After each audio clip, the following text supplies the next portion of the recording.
बिस्मिल्लाहिर्रहमानिर्रहीम। आज का हमारा टॉपिक है काजल कंपैरेटिव रिसर्च। अब यहाँ वर्ड काजल को देखा जाए तो जिसका मतलब है काज यानी वजह, और उसके बाद एक कंपैरेटिव कंपेयर मुवाजना यानी ऐसी रिसर्च जिसमें किसी चीज का मुवाजना किया जाता है। और इसी तरह इसका एक और नाम है पोस्ट फैक्टो रिसर्च।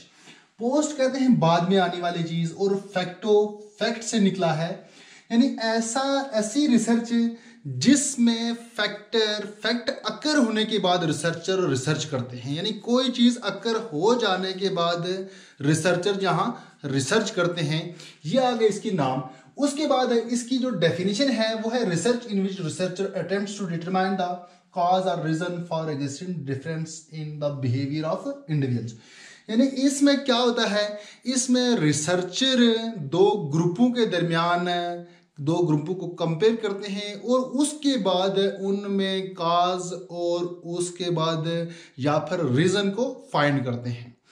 आपने देखा होगा जो कोरिलेशनल रिसर्च है उसमें भी दो चीजों को कंपेयर किया जाता है, मगर वहां क्या होता है, वहां कंपेयर किया जाता है, किसी को रिलेट किया जाता है, किसी एक चीज के बनने से दूसरी चीज घटती है या फिर बढ़ती है, यानी एक क्वांटिटी के बढ़ने से दूसरी भी बढ़ेगी या दूसरी घट जाएगी, वो आपस में को रिलेट होती हैं। वहां काज या फिर रीजन को फाइंड नहीं किया जाता।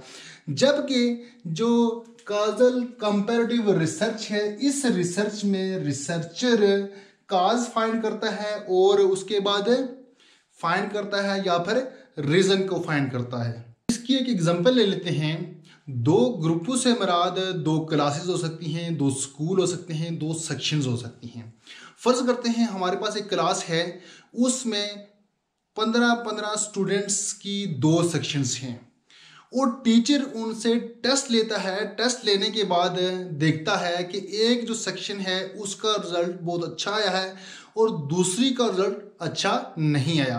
तो रिसर्चर उनको कंपेयर करेगा, कंपेयर करने के बाद देखेगा वो वहाँ काज फाइंड करेगा, रीजन फाइंड करेगा कि क्या वजह हुई कि एक जो सेक्शन थी उसका रिजल्ट बहुत अच्छा आ गया और दूसरी का रिजल्ट खराब आया। तो यहाँ क्या करेगा, यहाँ वो काज फाइंड करेगा।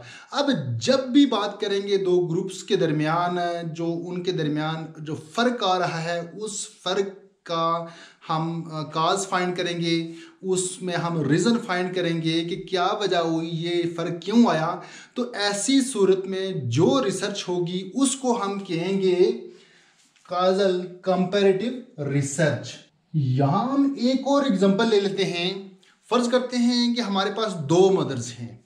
एक जो मदर है वो है वर्किंग मदर और दूसरी जो है वो नॉन वर्किंग मदर। अब देखते हैं कि जो वर्किंग मदर है, जो वर्किंग मदर के बच्चे हैं, वो उनकी स्कूल में एब्सेंट की रेशो क्या है। School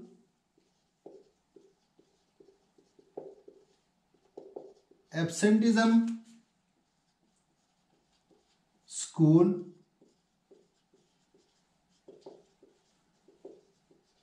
absenteeism.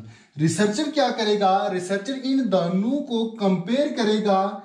कंपेयर करने के बाद देखेगा कि जो वर्किंग मदर है, वर्किंग मदर के जो बच्चे हैं उनका स्कूल में एब्सेंट रेशो क्या है, और उसके बाद देखेगा जो नॉन वर्किंग मदर है उनके बच्चों का स्कूल में जो एब्सेंट रेशो है वो क्या है।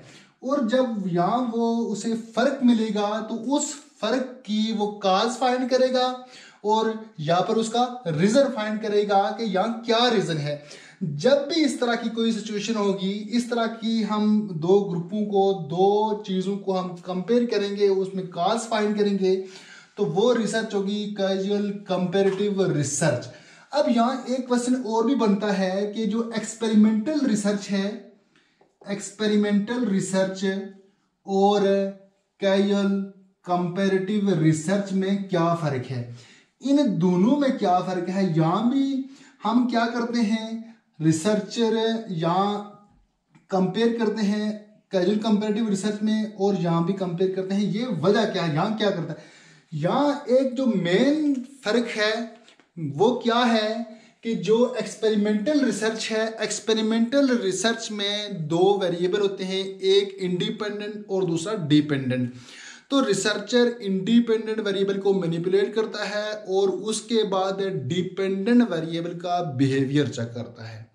यानी कि इंडिपेंडेंट वेरिएबल को मैनिपुलेट करने के बाद देखता है कि डिपेंडेंट वेरिएबल में क्या चेंजिंग आई, जबकि कैजुअल कंपैरेटिव रिसर्च में वेरिएबल को मैनिपुलेट नहीं किया जाता, वो ऑलरेडी अकर हो चुकी होती हैं। जो भी उसमें डिफरेंस होता है वो पहले से अकर हो चुका होता है, रिसर्चर उसके बाद रिसर्च करता है। अब ये जो कैजुअल कंपैरेटिव रिसर्च है, इसमें इसकी मैं एक इमेज शेयर करता हूँ, जहाँ से आप जो इसकी डिटेल है वहाँ से ले सकते हैं, नोट्स भी बना सकते हैं। तो इसके बाद चलते हैं इमेज की तरफ।